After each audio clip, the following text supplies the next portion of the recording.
Hey, welcome back, Unpluggers. Today we're taking another step on our journey. For those who are still contemplating this path, whether they should embark on this path, this message is really for you. Right? Last week I took you down a kind of a trip down memory lane for me, revisiting patterns from my old life, time when I was still plugged firmly into that cycle of self-medication with alcohol, from using alcohol as a kind of barrier against my shyness in my early life, to really relying on it for relaxation, socialization and escape. It was basically medicating my life away, but I didn't think about it like that, right? It was a big problem when you're doing something which is really killing you, but you're oblivious to it. Now, anyone who's still plugged into the drinking thinking is going to recognize this pattern. I think when alcohol becomes a fundamental part of your day, its influence starts to bleed into every aspect of your life. You wake up with a hangover which doesn't just make you feel crap for the day. It affects everything that you do for that day. Maybe there's things that you don't do because you were hungover. You've already handicapped yourself from the night before, and now you're adding to that because of just that restriction that you're putting on yourself. So with enough time, I think the accumulation of the hangovers, the accumulation of the damage, the constant alcohol use really starts to define you. You drink the next day because of the hangover that you had the previous day. I mean, I was going into this with 2 or 3 days the hangovers were lasting me. And you drink because of all the things that you haven't done because you've been drinking, or you drink because you don't like facing up to the reality, you don't like facing up to the discomfort, right? In the end, it's only a matter of time before the habit starts to consume your life and it defines everything about you. I think it's heartbreaking to see somebody who just can't last an hour without alcohol in their system because they've allowed this one thing to be the front and center, to become such a compelling dependency that there is no more enjoyment.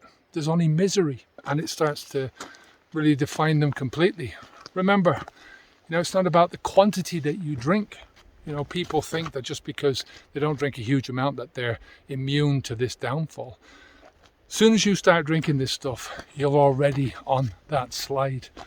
Alan Carr nailed this perfectly with his pitcher plant analogy. He talked about this in his book, The Easy Way to Control Alcohol. This is one of the few books that I recommend if you're trying to get rid of this poison, alongside my own books, of course, which you can find on Amazon. Now, the pitcher plant is a carnivorous plant that lures its prey, usually insects, into its sweet-smelling, sticky nectar, right? That's on the inside of this plant. And the unsuspecting insect is drawn down into the lip of this plant, gets stuck, and gradually is pulled down into a pool of liquid inside the pitcher plant's belly, where it becomes trapped and slowly digested. Now, just like the insect is tricked by the nectar, people are drawn into the alcohol by the promise, right? It's a delusion of social rewards, of fun, relaxation, escape from stress. Once you take that first sip, you've crossed an internal boundary. You've opened a gateway not only to more alcohol, but also to more potent versions of that same poison. You're already on that slippery slope of being consumed. So look, as we continue on our journey, keep in mind that this is about personal responsibility and commitment. It's about patience, perseverance, positivity, and having a good perspective. And for those who are still plugged into this alcohol life, just remember that every journey begins with a single step, right? We've already taken that first step onto that slippery slope. The moment that we take this stuff into our mouths, we can't undo that. But unlike the insect, we can make a choice, right? We can make a choice to escape, even if it causes us a lot of discomfort, right? Even if it causes us a lot of internal pain to do this, right? We can still make that choice. So make the choice to keep the alcohol out of your mouth. Take that first step with us. Remember, it's always onwards and upwards. Let's continue to inspire each other, to support each other on this path. And I'll see you on the next step of our journey. If you're looking for a bit of harsh inspiration, take a look at this video next.